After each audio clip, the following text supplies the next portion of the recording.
right, Moon Torture Talk, 6 o'clock. 6 o'clock show, baby.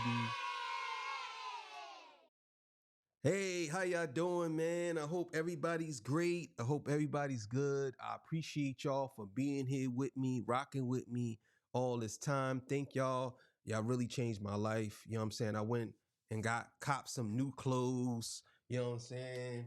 Make myself look good for the camera. You know, hey, the king is back, baby. You know what I'm saying? My hair long.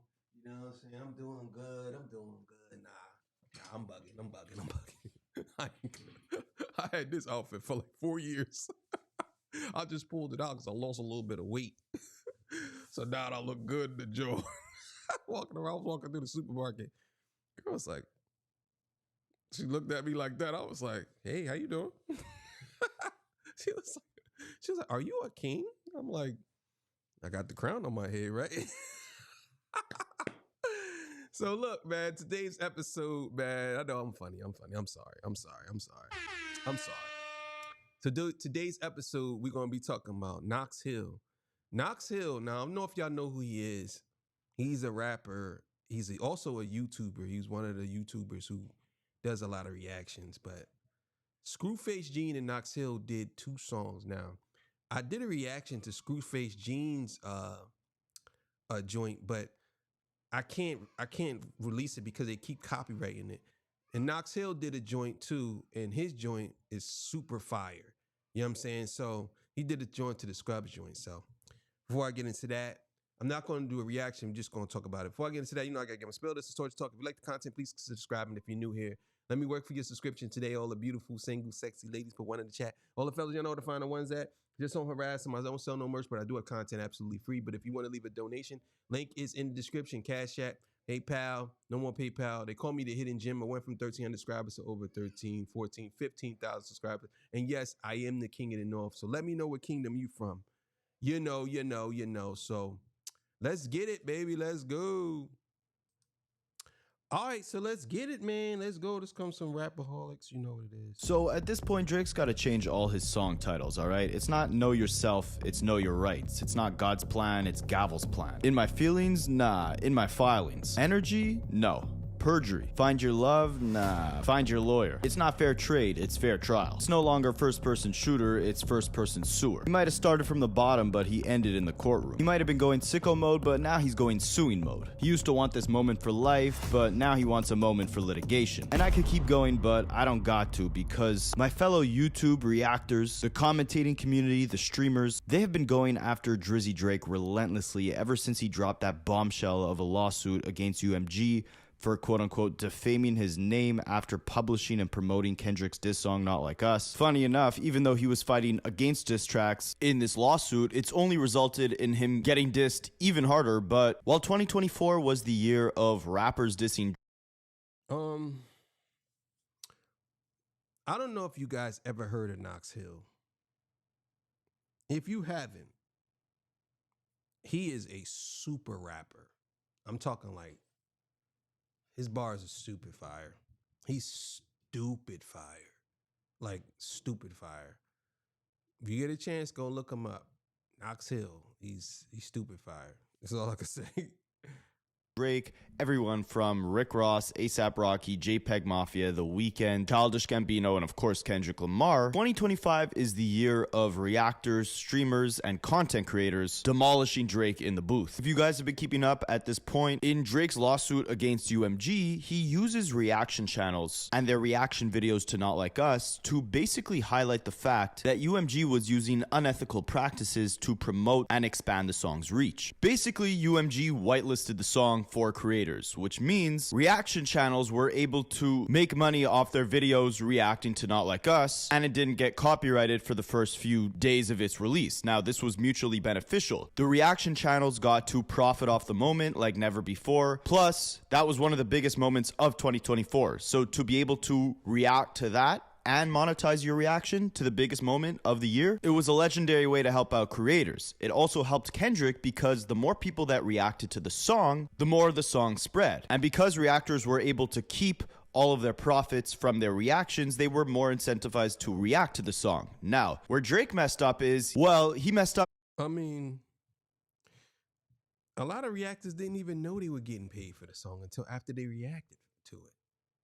So I don't see how Drake is saying that. Reactors went into that believing that they were going to get copyright, because most of the time when reactors react to stuff, they get a copyright claim. So a lot of reactors went into it believing that. They didn't go into it thinking that it was free until I seen people saying, oh, they're not copyright claiming this. But they didn't know. How would you have known that if you didn't do it first? You have to do it first. Then you would know. There's been plenty of times when I'm like, yo, they gonna copyright claim this joint. And then they didn't. Every time I react to anything, I'll be thinking they gonna copyright claim it. And they didn't. Yo, it's crazy. Some of my stuff that's not even online, I put it on YouTube and I try to do it on my own other channel. And they copyright claimed it. And it's my stuff. I'm like, how you copyright claim something that's mine? That's mine. I made it. I created the whole thing. There's no samples or nothing. But it's to protect you from people taking your stuff.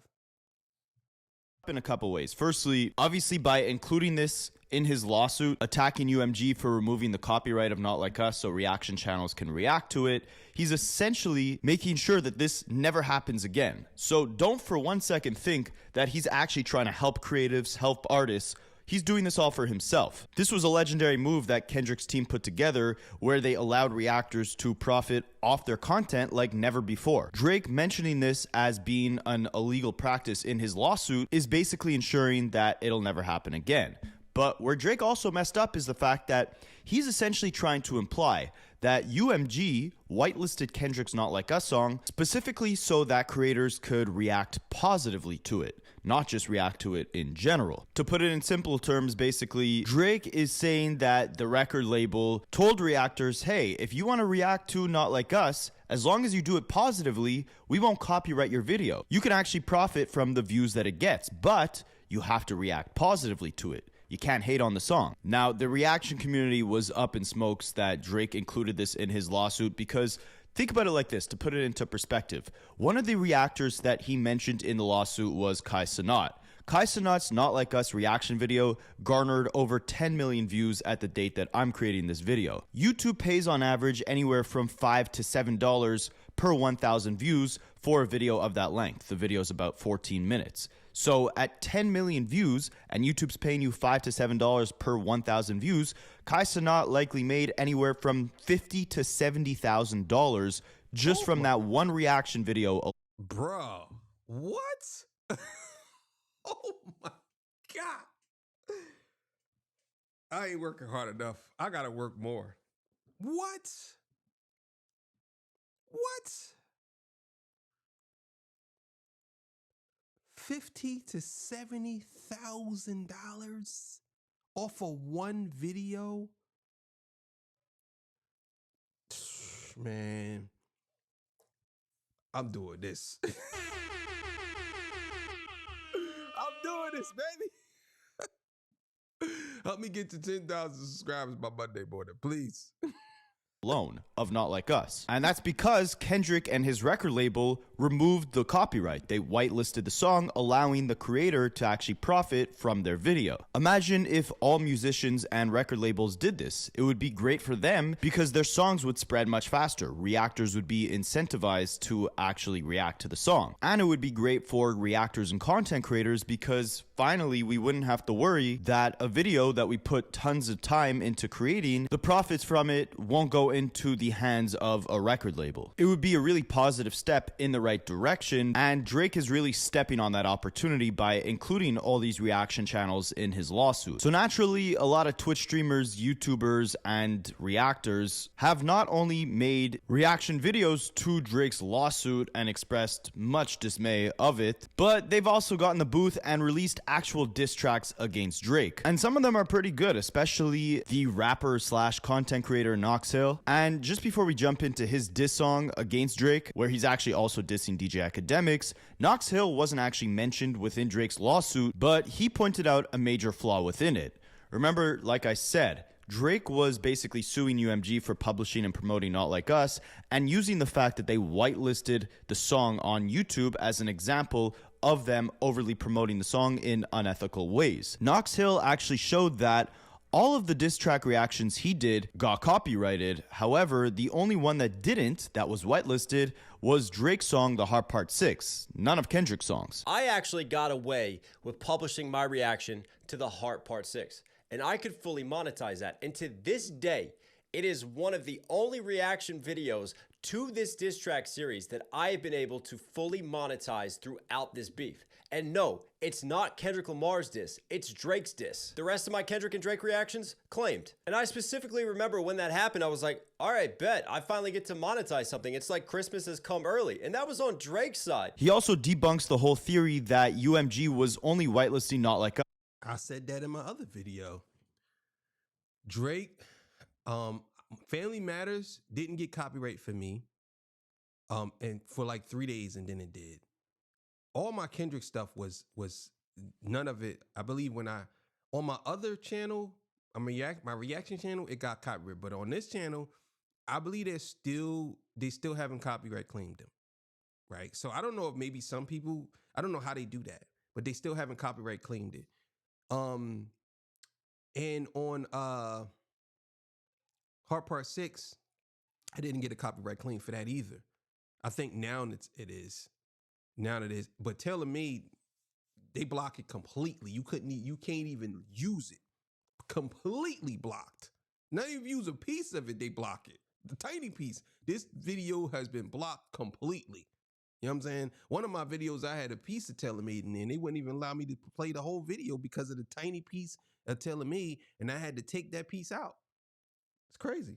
To reactors who reacted positively to the song because the logic didn't work on the opposite end, right? Knox Hill had his Heart Part 6 reaction whitelisted. He was able to react to it and profit from it. However, he didn't react positively to it. So UMG still whitelisted the song and his reaction to it, even though it wasn't a positive one. At the conclusion of the beef, that didn't make me weigh in Drake's favor. And I'm a huge influencer and a huge reaction channel who did millions of views on this beef. So the whole premise that, hey, if I'm whitelisted, that's gonna make me look more favorably on one artist or another, right there is already proven wrong on this channel, because that didn't make me look more favorably on Drake. In fact, the one reaction that I was most critical of, that I pointed out the most holes in of all the Drake disses, was his Heart Part 6. But aside from destroying Drake's logic within his lawsuit, he also destroyed Drake in the booth as he concocted a DJ Akademiks and Drake diss track titled No Scrubs. The beat samples the song No Scrubs. I don't want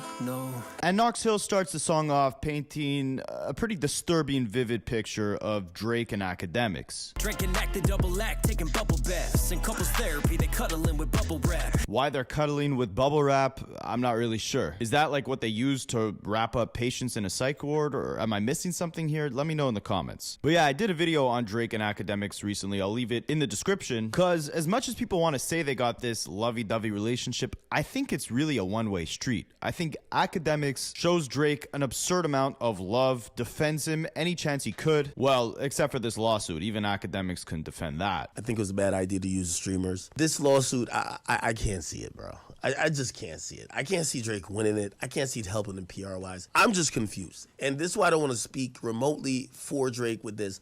Drake got to come and help us understand what the this is about, bro.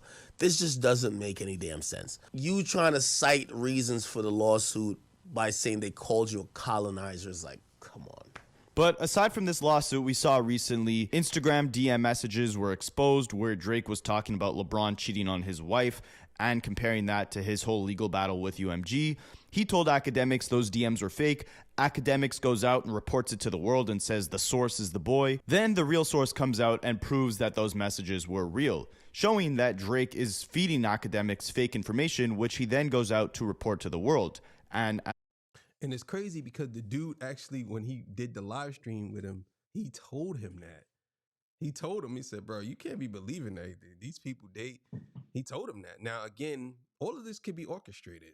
You never know. All of this could be, they could all be lying. You know what I'm saying? Like, you never know, because it's a dirty, dangerous game that people be playing out here, man, just to win. I'm telling you, they play these dirty tactics to win. They really do. It's just a weird, weird thing. As a journalist, the number one thing you have is your credibility. if Drake is single-handedly destroying that for Akademiks, while Akademiks is also destroying his own credibility by effortlessly defending Drake, no matter how bad the moves Drake is making are. And then in defense of all that glazing, all Drake does is lie to Akademiks to destroy his credibility even further. I think at this point, it's not Drake and Akademiks in a bubble bath together. It's more like DJ Akademiks with a picture of Drake snuggling up in his bubble bath all by himself. But anyways, Knox Hill keeps it going, focusing on the lawsuit. Hey, anything to cover bagging up the numbers back. But why rapping lawsuits? He got a couple racks. Then Knox emphasizes what Kendrick told us in that Drake is quote unquote not like us, not like the culture, while Knox questions his authenticity, saying that Drake never walked the walk. He's been an actor this whole time, and ironically, Knox Hill uses the actual character Drake acted as on the TV show Degrassi to make this analogy. Check his wheelchair, Jimmy never walked the walk. And what's funny is Drake actually threatened legal action, not just within his rap career, but also within his acting career when he was acting as Jimmy Brooks on Degrassi. According to one of the show writers, James Hurst, he claims that Drake didn't want his character to end up in a wheelchair because it would destroy his quote-unquote rap image. And he says that there was a letter from a law firm in Toronto, and it was from Aubrey. It was an odd letter that said, Aubrey Graham will not return to Degrassi Season 6 as Jimmy Brooks unless his injury is healed and he's out of the wheelchair. I said, get Drake down here. He came... Bro. So you so consumed by this character Drake that you assassinated your other character Jimmy because you didn't want it to be you ain't want it to be, hey man, listen bro, I'm gonna tell you now, don't be putting me in no wheelchair because I'm a thug now, a stand-up man, you can't put me in no wheelchair no more. Yeah, that's crazy. In and was like, what letter? I don't know about that. And I said, all right, I understand, but how do you feel about the wheelchair? He's like, all my friends in the rap game say I'm soft because I'm in a wheelchair. And I said, well, tell your friends in the rap game that you got hit with a firearm. How much harder can you get? You got hit and you're in a wheelchair. He was like, yeah. Drake didn't end up pursuing legal action in this case, but he's no longer Jimmy Cooks. Now he's Champagne Petition Poppy, Defamation Drizzy, Lobbery Attorney Graham. And if Drake didn't like how his rap friends saw him after he was in a... Lawbury. Yo, that's a good one. Lawbury Attorney Graham. Lawbury. Yo, that's a great one. Wheelchair on television, then he definitely didn't like how the rap game saw him after he was exposed for having a ghostwriter throughout most of the music that he crafted in 2015. Knox Hill makes mention to this, rapping, Quentin Miller gave him scripts, he could talk the talk. Know yourself, 10 bands is going wall to wall. That auto-tune gave him pitch so we could buck to y'all. And on a side note, I gotta do a video on Quentin Miller, man, because what happened to him for simply being exposed as Drake's ghostwriter is one of the saddest stories in hip-hop. He had tons of talent, I mean still does, but him being at the root of that ghostwriter problem that Meek Mill exposed still haunts him to this day. I mean, this is his reaction to the 5th anniversary of If You're Reading This Is Too Late. Yo, so, you know, a lot of people have been congratulating me and sending me messages and shit about the 5-year anniversary of If You're Reading This and shit. And, you know, I look on socials and I see like producers and, you know, other people that were involved with the artists, and they get to talk about how proud they are of this, you know, and, you know, it's different for me. It's pretty much taboo for me to even talk about it. You know, I pretty much try to act like it don't even exist. The biggest project of my entire career, right? And that's pretty strange, but unfortunately, you know, I don't have the good memories about it that everybody has. You know, my good memories were all murdered, you know what I'm saying? Like the day Meek Mandela, you know, y'all buying that bullshit since he came out of jail, like he's whatever. Bro, Meek Mandela is nuts. Lawbury Graham and Meek Mandela. The day he, you know, put my name out there, you know, and it just blew up my whole spot. And, you know, that's just everything up for me, bro. And it's so crazy because, man, it not only did it mess that up, but in the confusion of that, you know, me and DJ Drama and Cannon, like that whole side, our ties were severed because of that. Because it was just so much confusion and everybody was trying to find out whose fault was it and this and that. Like, y'all just don't know what them phone calls was like. Y'all just don't know what them text messages was like. Like, y'all don't know what that pressure was like. It was a lot. It was hot. And that's one of the biggest things I regret was f***ing up that relationship with them. Because in the end, Drake and Meek, them niggas is best friends now. They watch basketball games and do shows and shit together, you know? So it's just like, what the was that even for? What the was all of that for? You know, like all the... That's why you should always stand your ground. Always. I don't care what nobody say. You know what I'm saying? I don't care if you say, oh, it was difficult. It was hard, bro. You have to understand, man. It's just difficult. No, I don't care, bro. I don't care. You got to stand your ground, man. I'd have been like, yeah, I did it. Yep. I wrote it all. Yep. It was me. Unless he made you sign some type of NDA or something like that outside of that. Yeah, man. Because look what happened. Meek Mandela and Laubrey Graham is chilling together while you out here sweating in the summer, in the wintertime, in the cold. You know what I'm saying? Saying that you speaking on your biggest work is taboo. Like, bro, come on. The stress that it caused, you know, and I know it. Everybody else is able to move on because everybody else's careers was established and shit.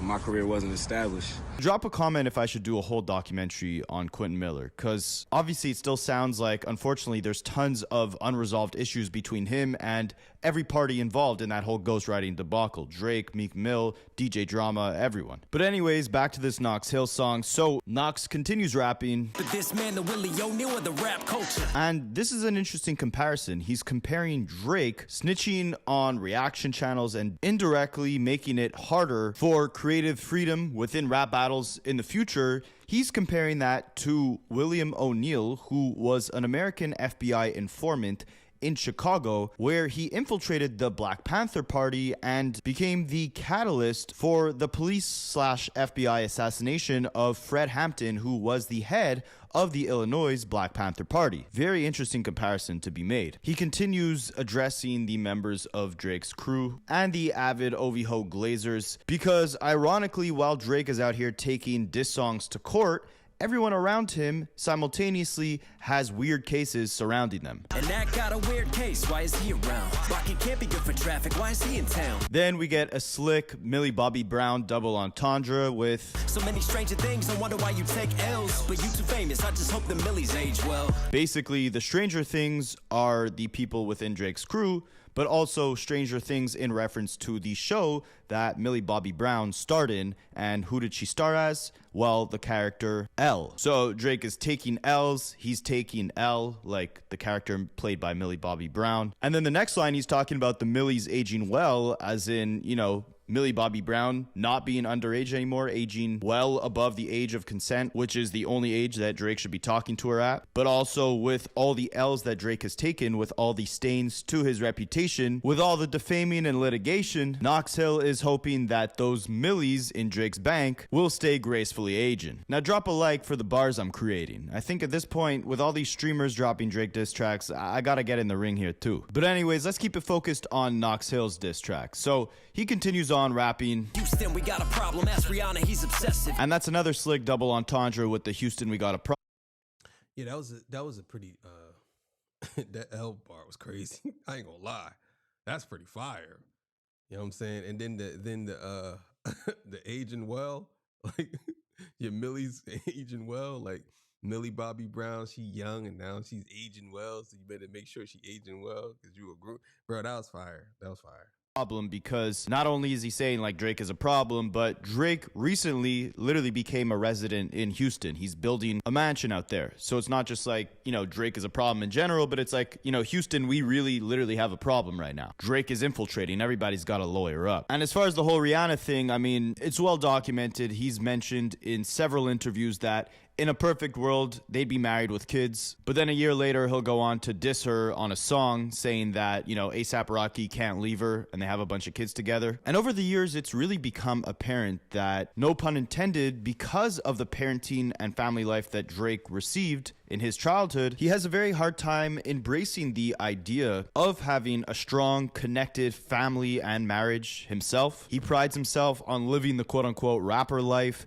partying all the time. He threatens to expose and destroy other figures' marriage and family life, like LeBron cheating on his wife, or Kendrick and his fiance going through their issues that he addressed on Family Matters. I mean, the song is literally called Family Matters, and he also addresses, obviously, A$AP Rocky and Rihanna, saying, like, I had Rihanna first, and, ask her if she thinks it's a good idea going at me. Maybe it's all the friend zoning Rihanna did of Drake that has made him this insecure and petty. Maybe it's all the rejection he's faced in general, or all the failed relationships he's had. Knox Hill addresses this in the next bar, rapping, Got 42 rings like his father, he possessive. And for those of you who didn't know, that 42 ring thing is not an exaggeration or a joke. Drake literally had a necklace made with 42 different wedding rings for all the 42 different times he thought he was going to propose to a girl but didn't end up doing so. He also has a music video where a rabbi is marrying him to 42 different women. And in this lawsuit, he's talking about not like us being anti-Semitic, but he literally has a music video where he's mocking the core values of the Jewish religion by having an actor rabbi break one of the 10 commandments of adultery by marrying Drake to all these different women. And yes, I know.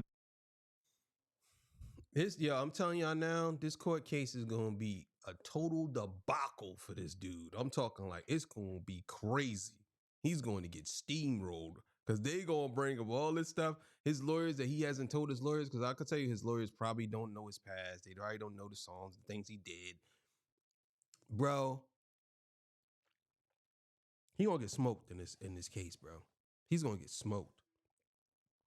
Drake is an actor. I know this is just a music video. It's just comedy, but it's like he doesn't take his religion seriously until he's got to use it to play the victim card in a lawsuit. It's just a joke. But of course, the person who arguably called out Drake's identity crisis the best was Pusha T.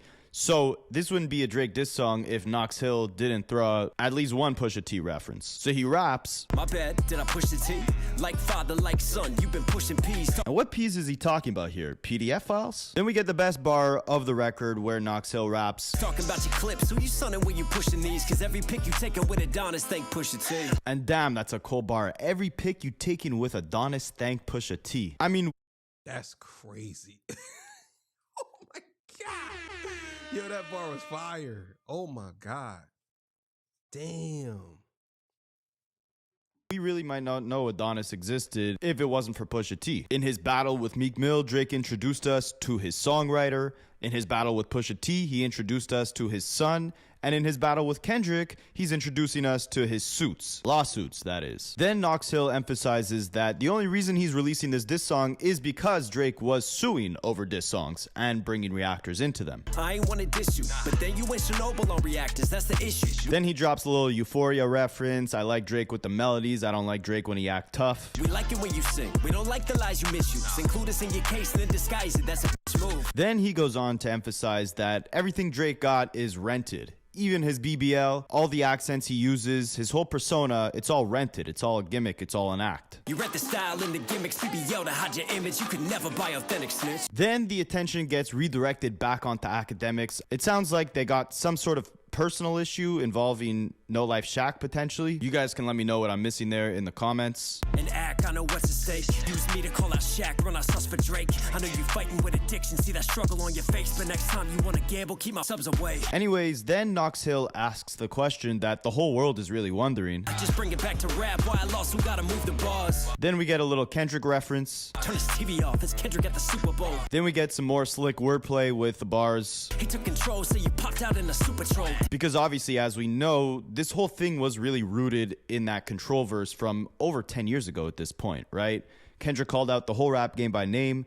Drake didn't respond to it in a full-on diss track, but instead in interviews saying that it hurt his feelings because he saw Kendrick the week after and it was all love. Then there was obviously that subtle competition and sneak disses back and forth for the next decade, all the way up until Kendrick's verse on Like That. And Knox here is basically saying now that Kendrick took quote unquote control, Drake popped up in a suit patrol. He popped up and filed some lawsuits. And because of that, he's essentially disrespecting the culture that he's supposed to be at this point an OG in. Don't forget, Drake is a year or two away from 40. Disrespect the culture you supposed to be an OG for. Then some more slick wordplay with, But we both know the future pillow talking on that OV hole. because obviously the bar that came before this was, disrespecting the culture you're supposed to be an OG for, but we now know the future. We know what your future looks like when you grow into that OG role. It's filled with people in your circle pillow talking on you, pillow talking on that OV ho. But when he says future, he's not just talking about, the actual future. He's talking about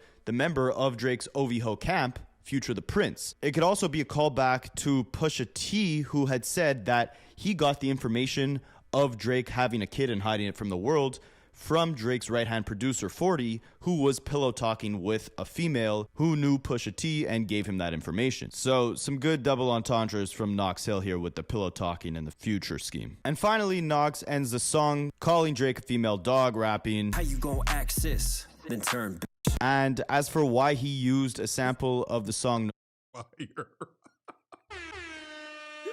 Go access. How you gonna access the turn